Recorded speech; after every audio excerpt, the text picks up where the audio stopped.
Hello, everyone. Our topic today is pruritus in pain and palliative meds. These two doctors, David Julius and Erdem Patopotian, won the Nobel Prize in Physiology in 2021 because of their discoveries about touch and temperature receptors. Definition: pruritus is an uncomfortable sensation, an emotional experience associated with an actual or perceived disturbance to the skin that provokes the desire to scratch. So the definition is somewhat similar to the pain definition. Pruritus is not pain.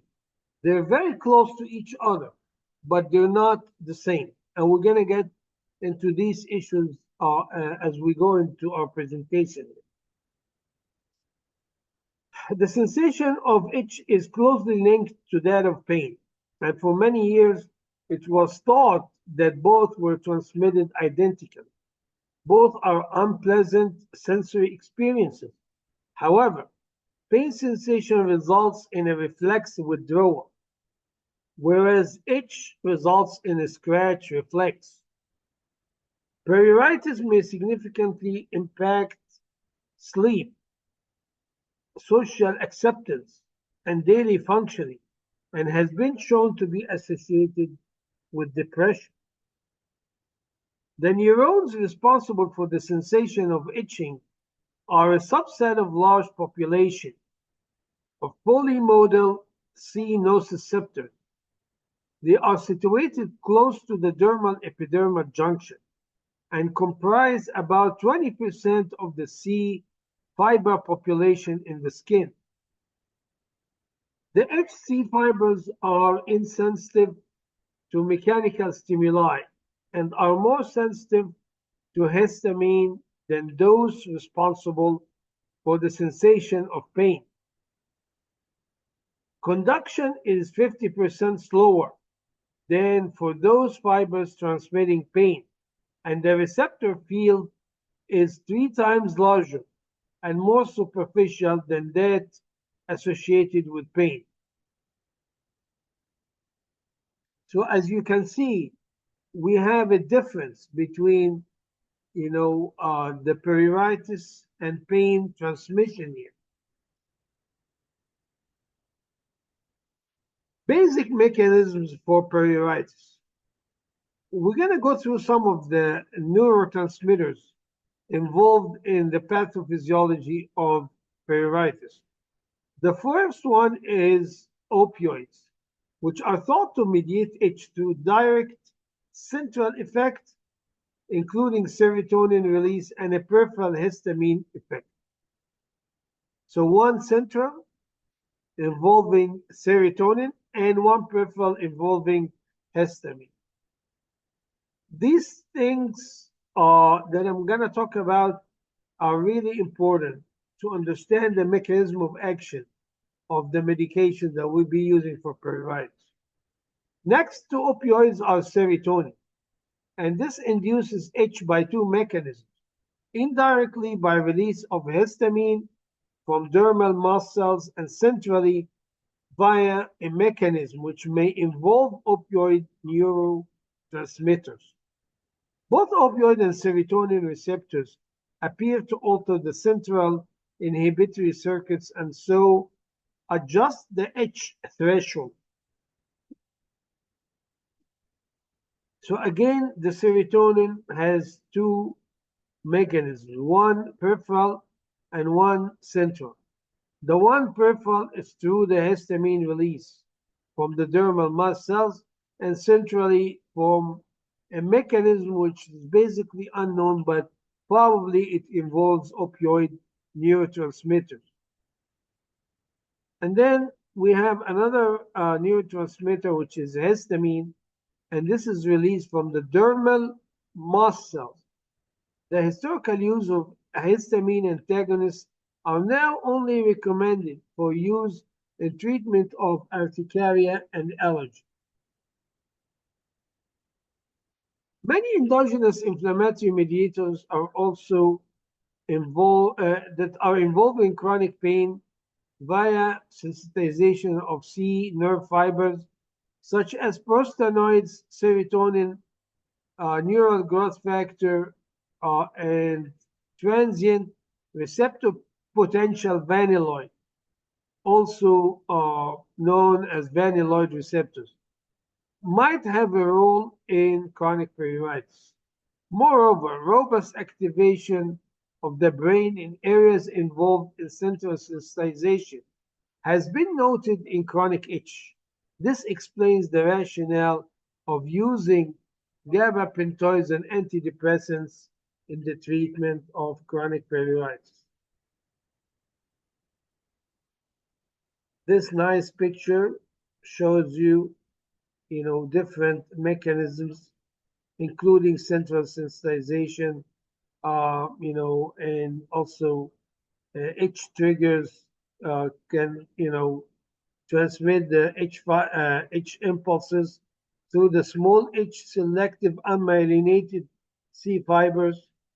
And then you have the dermal mast cells that release histamine uh, and so forth.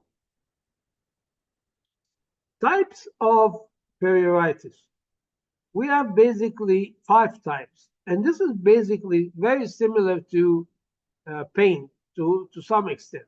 The first one is what we call pruritoceptive itch, originating from the skin and transmitted by C fibers, something like scabies or urticaria. Number 2 is neuropathic itch, originating from diseases located along the afferent pathway. For example, herpes zoster, multiple sclerosis, and brain tumor. Number 3 is the neurogenic itch, originating centrally without any evidence of neuropathology. Example, itch caused by cholestasis, which is due to the action of opioid neuropeptides or opioid receptors. Psychogenic itch, as in the one in delusional state of parasitophobia, an obsessive compulsive disorder. Lastly, inflammatory itch, such as psoriasis and atopic dermatitis. Classification of pruritus. Based on the etiology of pruritus, it's classified into different categories. Category 1, dermatological disease. Category 2, systemic diseases, including diseases of the pregnancy and drug-induced pruritus. Category 3, neurological pruritus. Category 4, psychiatric and psychosomatic diseases. Category 5, mixed, overlapping, and coexistence of several diseases. And category 6 is undetermined origins. History taking of pruritus. Well, we need to know the onset. Is it acute, like in scabies, for example, or insect bites, or chronic? Uh, nature of the sensation. Is it burning, pricking, or stinging? Burning like in dermatitis herpetiformis, pricking like in aquagenic pruritus, stinging like in insect bite, continuous or intermittent. Most conditions are continuous. Intermittent, usually in psychogenic pruritus and CNS disorders. Diurnal variation, in most cases, worsens at night. Psychogenic pruritus seldom worsens at night. This is a very important point, guys, the last one, okay? So usually the itching, gets more intense at night, except in psychogenic pruritus. These are some of the non-cancer causes of pruritus, like whether localized or generalized. And we're going to be talking about some of these in our lecture here, okay? But I want to, kind of point out that most of these causes are basically some sort of either infection or, primary skin disease, metabolic disorders, kidney disorders, liver disorders, hematological disorders, and neurological disorders.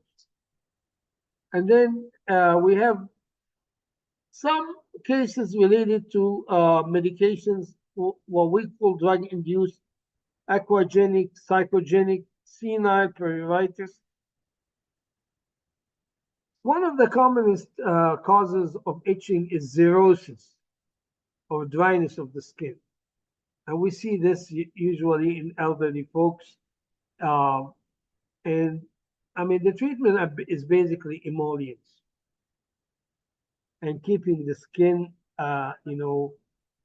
always,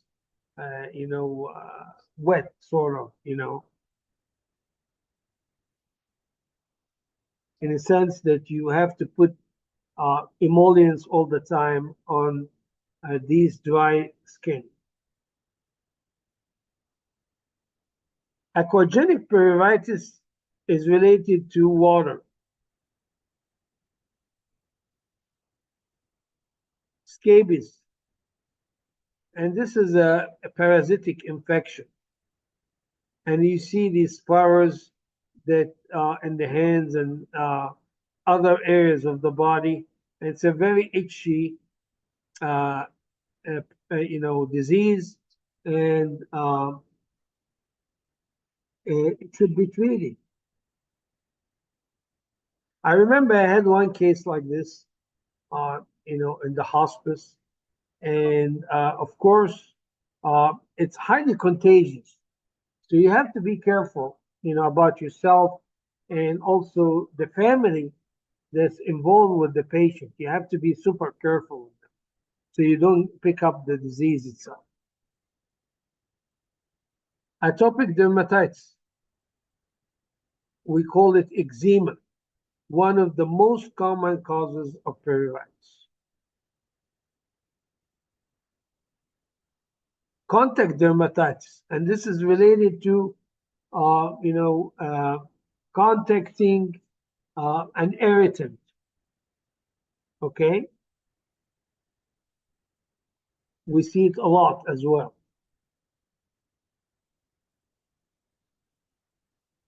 For example, as far as I'm concerned, I have contact dermatitis from the powder and the gloves. So I have to wear powder-free gloves. Otherwise, the skin of my hands will itch like crazy. Tinea cruris and Candida intertrigo, these are, fungal infections. And they look similar to each other. Probably the treatment is the same. Psoriatic pruritus. Psoriasis is, a rheumatic disease, okay, characterized by these itchy, um, patches that has silver coating on it. Of course, psoriasis, guys, is a systemic disease. It's not only affecting the skin, but it affects other areas of the body as well,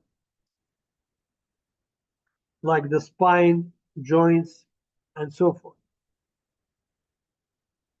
Urticaria. Look at the elevated skin here in this picture. Okay, urticaria is treated with antihistaminics. Bullous pemphigoid. This is a more serious issue here, and characterized by vesicles that are erupting in either the limbs or the torso. Dermatitis herpetiformis is some sort of a rash that we see in patients with celiac disease. Brachioradial pruritus. This is kind of an odd, presentation here, and usually it involves certain, cervical or lumbar nerves, and basically the treatment in these situations are, gabapentinoids. There's another case called notalgia paresthetica here, and usually this is involving the mid back sort of, and it's very itchy. It's a neuropathic pain, and basically treated with gabapentinoids and topicals. Lichen simplex chronicum is a very famous condition here. And usually the treatment is to stop itching, try to avoid itching because it kind of exaggerates the condition. Herpes zoster or shingles, a very important disease for pain specialists. And usually it affects the ophthalmic division of the trigeminal and the thoracic dermatome. And it's basically acute and post-herpetic.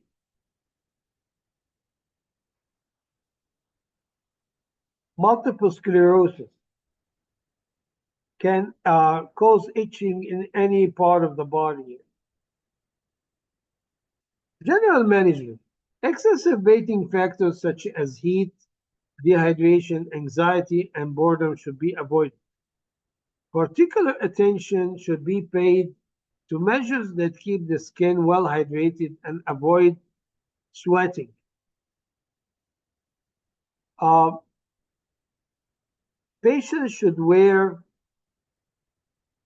so patients should wear light clothes, use fans to maintain a passage of air, take tepid baths or shower, avoiding hot water, and use emulsifying ointment or aqueous cream instead of soap.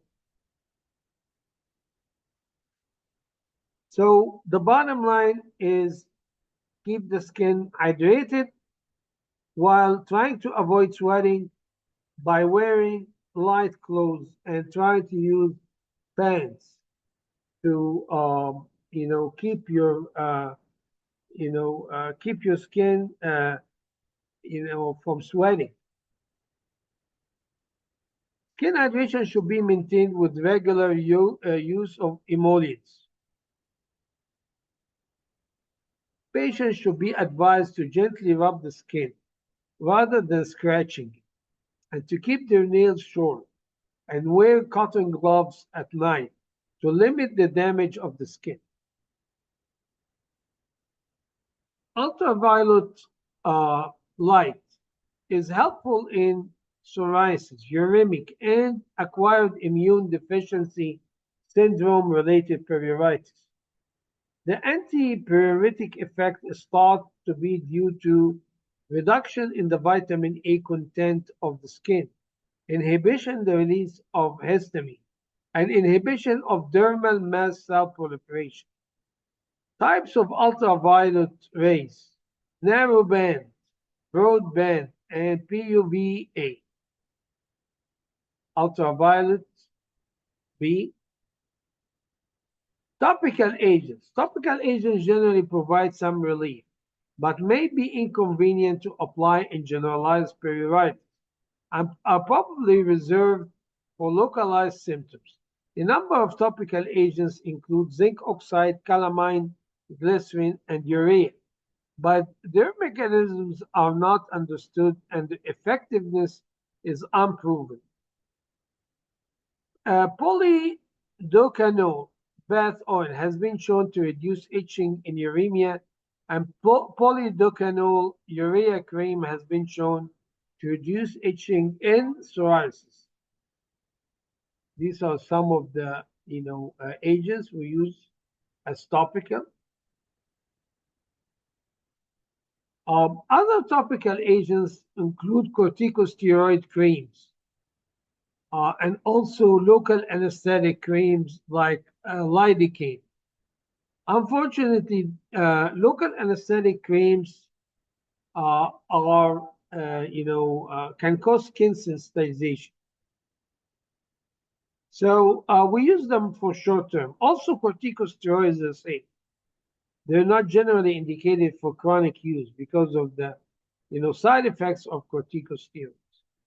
Capsaicin 0.025%. Capsaicin is from red pepper. It depletes substance P and C fibers and works on the TRPV1 receptors. It needs to be applied 4 times a day and has been shown to be beneficial in uremic pruritus. Tacrolimus 0.03% ointment has shown some effect in localized pruritus in renal impairment. Doxepin, a tricyclic antidepressant with potent antihistaminic action, now produced in a topical form, has been shown to be effective in atopic dermatitis and chronic urticaria. I've used, by the way, this doxepin, and it's really works pretty good. Uh, but I remember this was a few years back, and it was kind of expensive.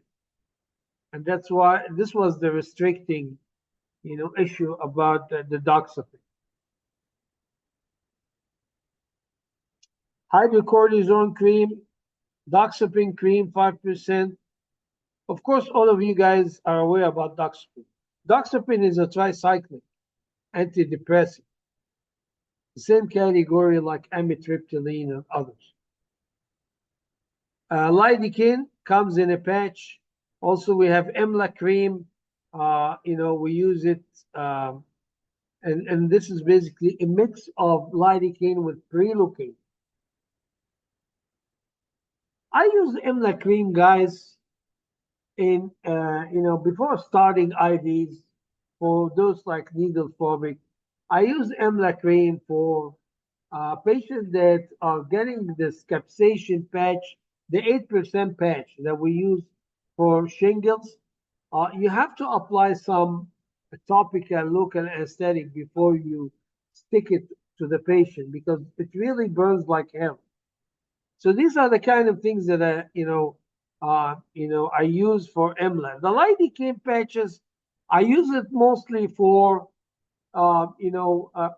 topical lesions. I mean, you can use it for shingles, or you can use it also for myofascial pain, things that basically topical. Okay, it does help a lidocaine patch, and you can apply up to 3 patches per day here. Capsaicin, we just talked about it.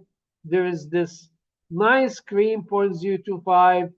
We have 0.05, 0.075. And also we have this extremely powerful one called the Cutenza, okay? Capsaicin 8%. And this one is used mainly for shingles, and nowadays they use it for diabetic neuropathies. You have to really put topical before you apply it because it's really very painful because it's made of red pepper. And when it starts the process of depleting substance P, it will be very painful.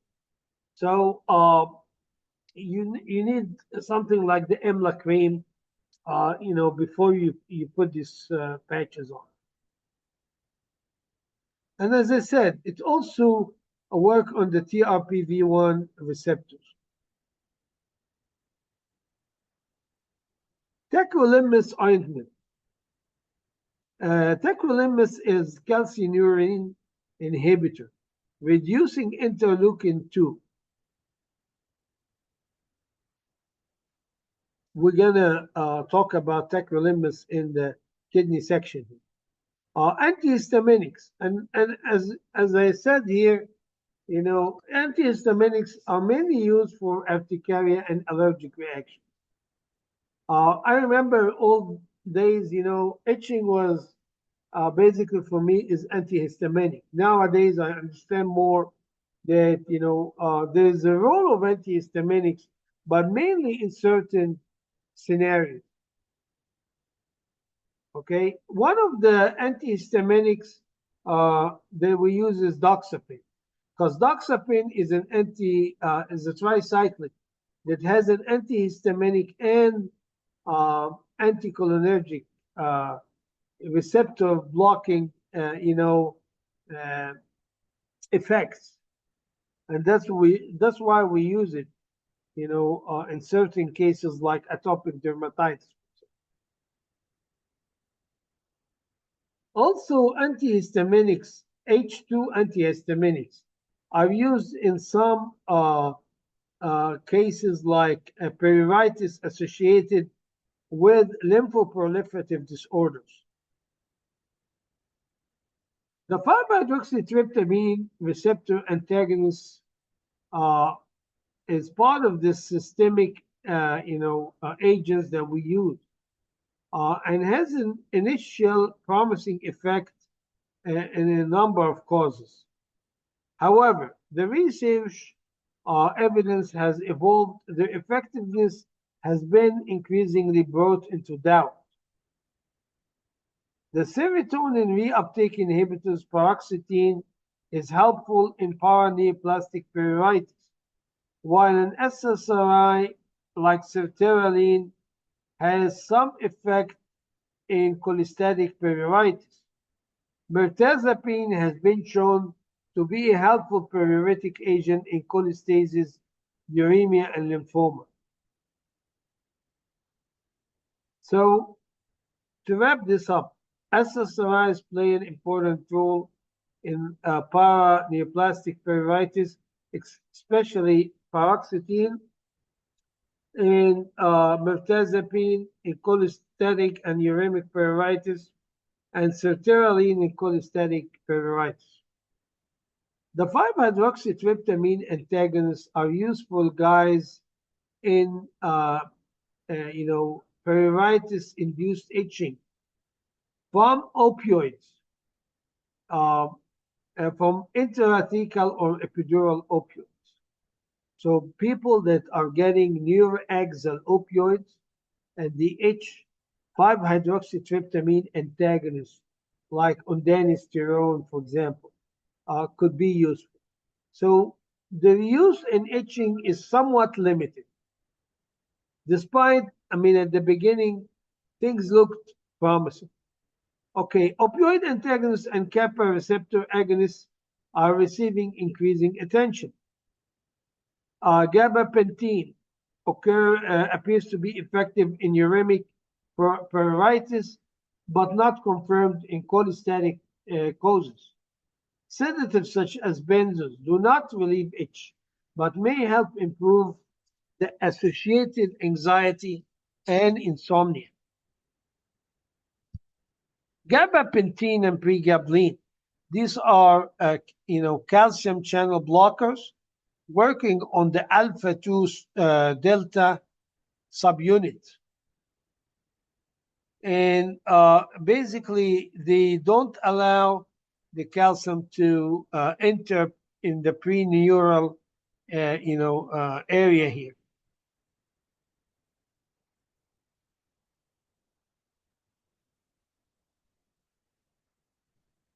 Chronic kidney disease associated pruritus. Chronic renal failure that's likely to be associated with pruritus. Pruritus may be generalized or limited to the back and forearm at the site of the arteriovenous shunt. The skin of these patients is atrophic, scaly, and dry. In contrast to dermatological disorders, primary skin lesions are not observed in patients with chronic kidney disease. Cytokine production in the skin may contribute, and interleukin-1 may cause the release of these pruritogens. Mast cells are more numerous in patients with pruritic uremia, and this might explain, the high prevalence of pruritus in these patients. Look at this nice picture here. Pruritus related to chronic kidney disease, usually, as we said, in the extremities and the upper back. Pruritus is local in 70% of patients, and for these patients, capsaicin cream can be effective and practical.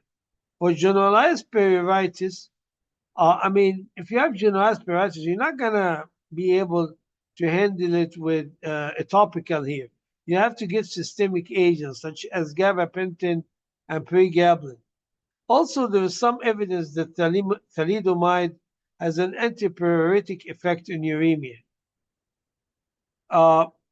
Possible mechanisms is reduction of tumor necrosis factor synthesis by monocytes, and anti-inflammatory action and interference with cytokine production. Ultraviolet B phototherapy is established therapy for uremic itch. Its use in palliative care may be limited by the delay of 1 to 2 months having an effect. So I've seen the ultraviolet B phototherapy. It really works, but unfortunately, it's slow to work. So maybe it's not the best thing for a patient, a palliative patient. But if the patient still have some reserve, have time to live, I think this would be a very good idea. The efficacy of opioid antagonists is under dispute. Ondansetron has been used to treat uremic pruritus, but the evidence is conflicting. So I'd rather not to talk about opioid antagonists and anti-serotonergic drugs in chronic kidney disease. There's a big question mark about these two drugs, but their use, they have a use in other areas that we'll be talking about again. Thalidomide, by the way, is a drug that been used in last century for pregnant ladies, for the nausea and vomiting associated with pregnancy, and unfortunately, it caused this, basically congenital anomalies. Right now, nobody's using it, of course, for pregnant patients, but something historical that you need to know. So, in a nutshell, thalidomide is basically contraindicated in pregnant patients.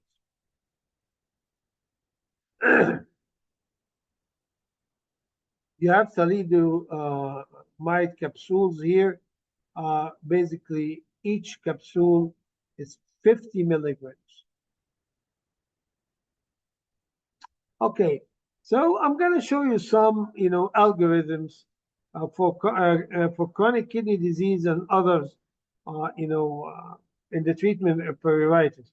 So for chronic kidney disease, maybe you can work on ultraviolet B phototherapy. As I told you, this is a very effective method, but it is just a slow method.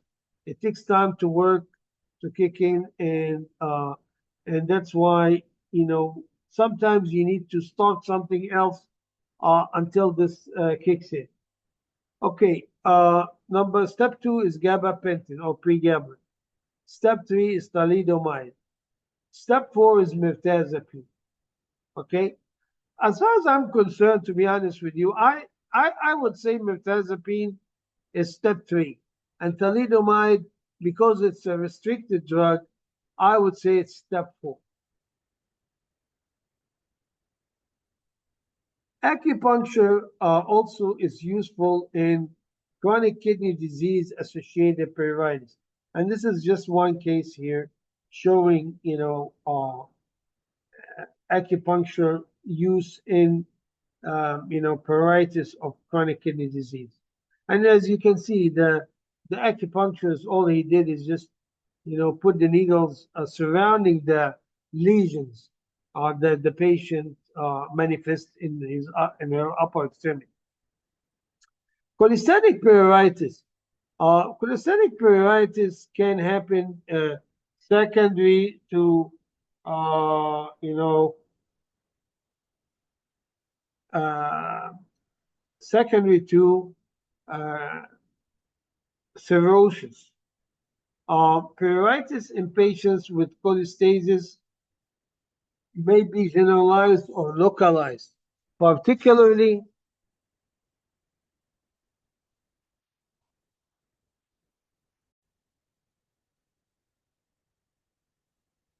pruritus in patients with cholestasis may be generalized or localized, particularly to the palms and hands and soles of the feet. The intensity of the pruritus is variable, and it can wax and wane spontaneously. The severity doesn't correlate with the severity of the underlying liver disease. So this is an important remark here, that the severity of the pruritus does not correlate with the disease. A presumptive diagnosis of cholestasis-associated pruritus can be made in a patient with cholestasis who complains of itching. An extensive evaluation is generally not required, provided the cause of cholestasis is known, although patients should have a skin examination to look for the evidence of dermatological disorders or infestations that might be associated with pruritus. Cholestatic pruritus is a common sequelae of cholestasis, starting on the palmar and plantar surfaces and becoming more generalized. So again, this is in distinction to pruritus related to kidney disease, which affects the extremities and the upper back. Usually, cholestatic pruritus starts in the hands and the soul. Another distinction: treatment of cholestatic pruritus is treated with opioid antagonists, such as naltrexone and naloxone. This follows this body of evidence and is successful. So opioids are, involved in the process of cholestatic pruritus, not like chronic kidney disease. The most effective method of relieving pruritus secondary to cholestasis is to relieve the obstruction. Cholestyramine binds bile salts in the gut and has traditionally been used for treatment of cholestatic pruritus. Another surprise antibiotic here, rifampicin, has been shown to reduce pruritus and cholestasis. The mechanism is not clear, but it is thought to interrupt the interior hepatic circulation of bile acids and therefore reduce the impact of bile acids on the metabolic process of the liver. Pathogenesis of cholestatic pruritus is complex and multifactorial, and there is some evidence that the dermal itch receptor stimulated by bile acid, LPA, which is lysophosphatidic acid, endogenous opioids, and progesterone derivatives, all of which are often elevated in cholestasis. Not all jaundice patients suffer from pruritus, but those with pruritus have highly elevated levels of serum autotaxin, the enzyme that converts LPA, lysophosphatidyl into LPA. Interestingly, rifampicin downregulates the ATX transcription, and this might contribute to its efficacy in relieving cholestatic itch. Cholestatic pruritus, as we said, it starts in the hands and the feet, and then becomes, eventually generalized, usually associated with, jaundice, yellow discoloration of the conjunctiva. Causes of cholestatic pruritus could be something like primary sclerosing cholangitis or primary biliary cholangitis, and these are considered non-cancer causes of cholestatic pruritus. And basically, the difference between these two syndromes is the first one is more common in males, the primary biliary cholangitis, more common in females, probably autoimmune in biliary cholangitis, probably infection in sclerosing cholangitis.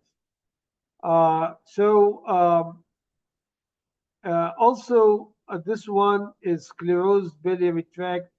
This one is inflamed because of the autoimmune process. And then this can lead to ulcerative colitis, cholangiocarcinoma, and a hepatocellular carcinoma. And the other one can lead to hepatocellular or associated with hepatocellular carcinoma. Positive ANCA, ANA. This one is positive for AMA. And unfortunately, both of them are if they become terminal, you have to do a liver transplantation.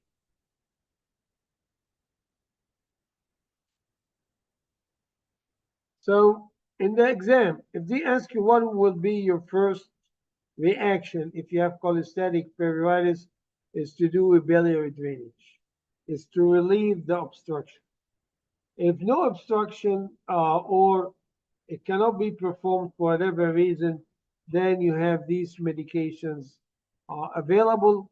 You have the orso, deoxycholic acid, cholestyramine, rifampicin, naltrexone, and sertraline.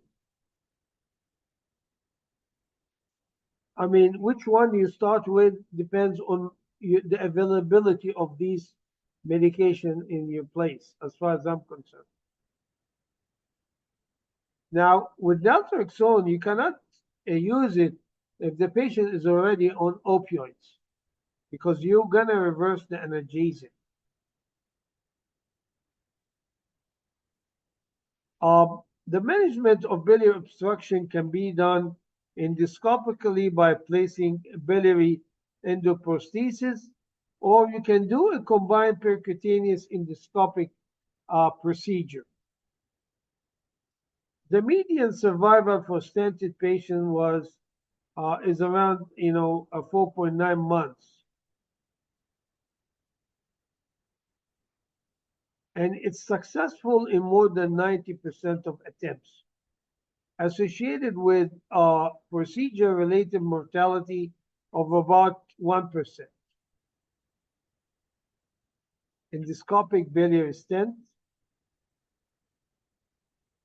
Also, deoxycholic acid is a very important drug in cholestatic pruritus. And basically, this drug is used in medicine in gallstone disease and patients that has biliary sludge. UDCA helps reduce the cholesterol saturation of the bile and leads to gradual dissolution of the cholesterol-rich gallstones. So this is a drug that we use mainly for patients with gallbladder stone. So you probably, as a palliative physician, this is not something that you'll be using.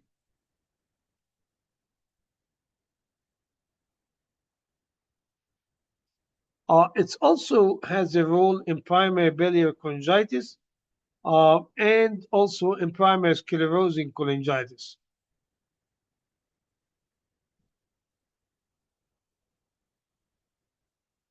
Also, deoxycholic acid. Rifampicin, we talked about it and we said that rifampicin reduces the autotaxin expression that's essential for the enzyme that converts lysophosphatidyl into LPA. And it competes also with bile acid uptake by hepatocytes and modifies secondary bile acid synthesis in the gut lumen. Usual dose is somewhere between 150 to 300 uh, twice a, twice a day. Sertraline is a selective serotonin reuptake inhibitor in antidepressant that might attenuate serotonin-mediated pruritic pathways. Pruritus is frequently the most debilitating symptom in patients with cholestatic liver disease. Sertraline has been studied in randomized double-blinded placebo-controlled trials using sertraline 75 to 100 milligram per day, which confirmed efficacy with a low prevalence of adverse effects. So for me, I would start with the sertraline. I mean, after the trying the endoscopic, biliary relief or the combined endoscopic percutaneous relief of the obstruction, that would be my next choice is using sertraline. Other antidepressants have been used is paroxetine and mirtazapine. Anion exchange resins such as cholestyramine or cholestyramine, uh, these are also another ways to deal with cholestatic pruritus. Unfortunately, they have a bad taste, and you have to use them, put them in juice or something like that. Okay. Also, they can cause some bloating and constipation, and it's prudent to monitor the prothrombin time during the prolonged administration of these agents, uh, because treatment may result in malabsorption of fat-soluble vitamins, especially vitamin K. Cholestyramine, as you see here, they have a picture of orange juice in front of the box here, just to let you know that you have to use orange juice while you're taking the medication, and it comes in sachets as you see it.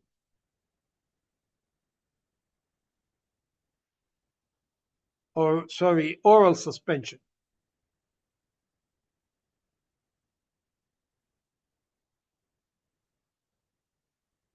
Opioid antagonists.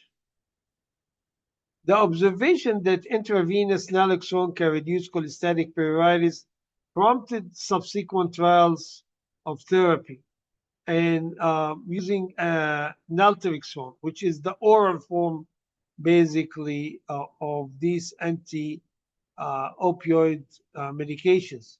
However, these patients may not be used in patients receiving opioid-containing medications or in patients with acute hepatitis, liver failure, or severe liver dysfunction. Approaches usually starts with giving the naloxone in the IV form, okay, and it starts with the loading dose of zero point 0.4 milligram, and then you give a drip of 0.01 milligram per kilo for 24 hours. And oral naltrexone, the dose between 12.5 and 50, should, follow this naloxone IV drip. These approaches may generate a transient, self-limited opioid withdrawal-like symptoms that usually resolve within 48 hours, which may be attenuated by using an initial naloxone infusion before switching to oral therapy. So the reason we're doing this naloxone for 24 hours followed by naltrexone is to attenuate, this withdrawal-like symptoms that you would see, when you start the naltrexone, even if you're not on opioids. I mean, basically, if you're on opioids, you cannot give these drugs. All right. I mean, you have to wean the patient off these drugs and then you start these medications. You have naltrexone, 50 milligram, opioid receptors. I want to talk about them in short here. We have the mu, delta, kappa, nociceptin, and zeta. Okay. Now, I want to show you something here. Kappa. Not a lot of people talk to you about kappas. Kappa receptors mediate spinal analgesia, antipruritic effect, sedation, and dysphoria. Um, I've used these agents extensively in old days. I used the kappa agonists, and mu antagonists. We call them the agonist antagonists, such as nalbuphine, nalorphine, stadol, which is butorphanol, uh, pentazocine, or toluene. All these agents, I've used them in the past. They actually cause dysphoria. They make you dysphoric. So patients don't like them a lot, you know. But it's okay. I mean, you use them for short term, it's okay. But the nice thing about these drugs that they have also an antipruritic effect. And that's why they came out with this drug, nalfurafine. In Japan, they have this kappa agonist, pure kappa agonist, okay, that helps with pruritus. This drug is not available in other countries, probably just in Japan right now.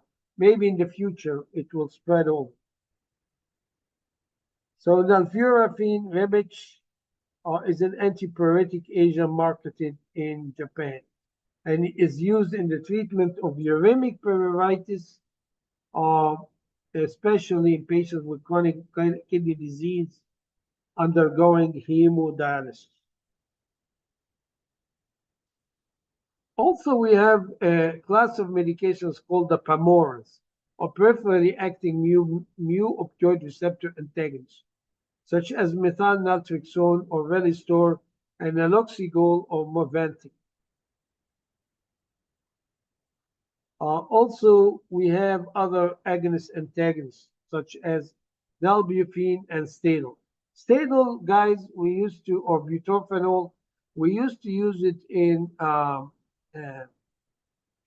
labor and delivery. It was a great drug. It will sedate the patient and it will help out with the pain of during delivery.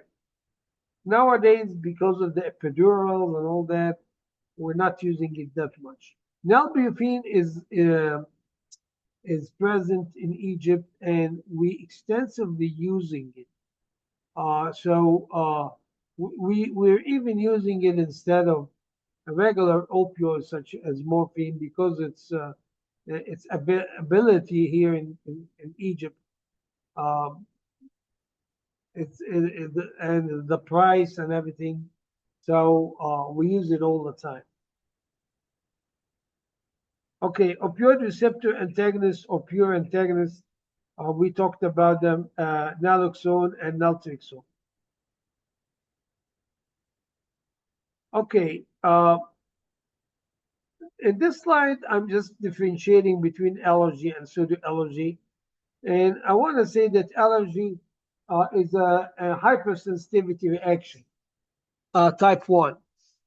So usually you have to sensitize the patient before, the second time you will actually cause the allergic reaction.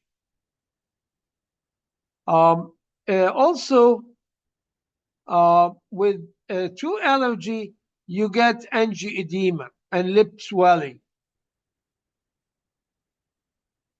Opioid-induced itching.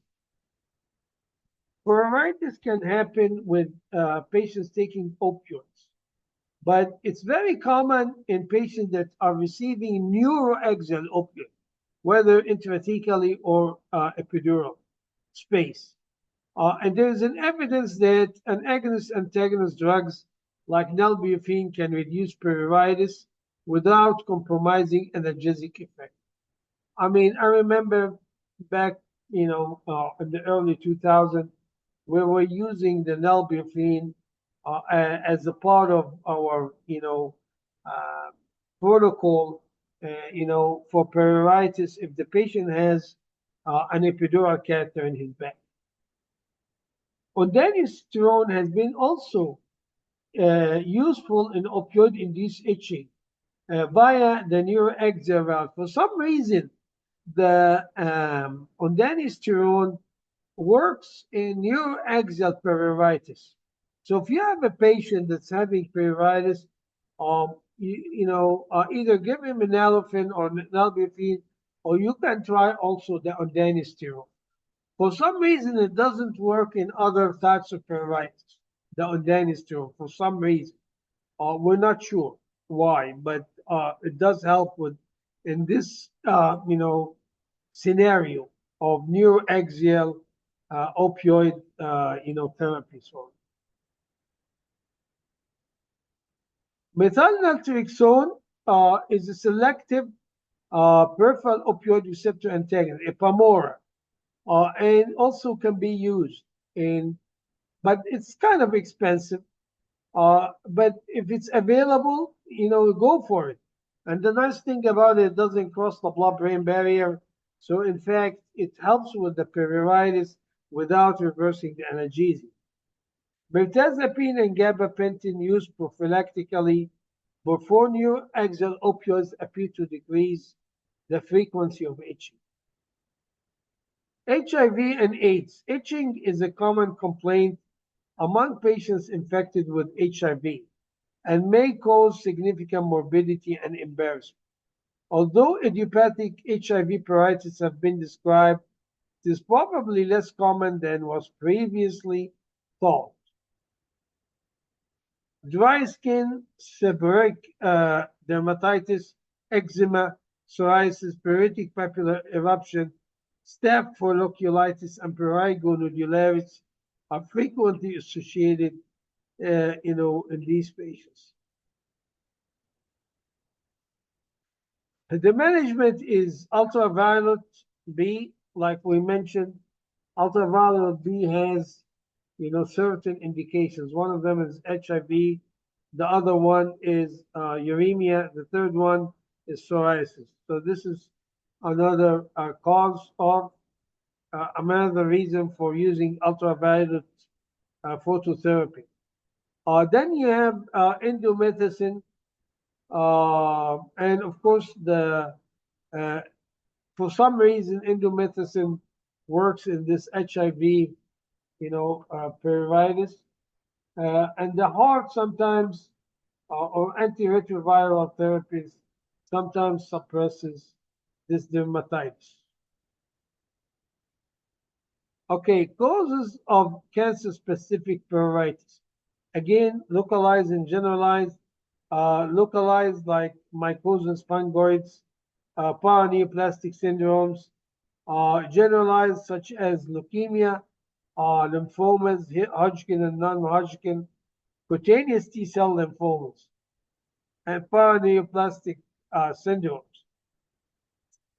Prevalence of cancer-specific pruritus. Pruritus and cancer has an overall 27%.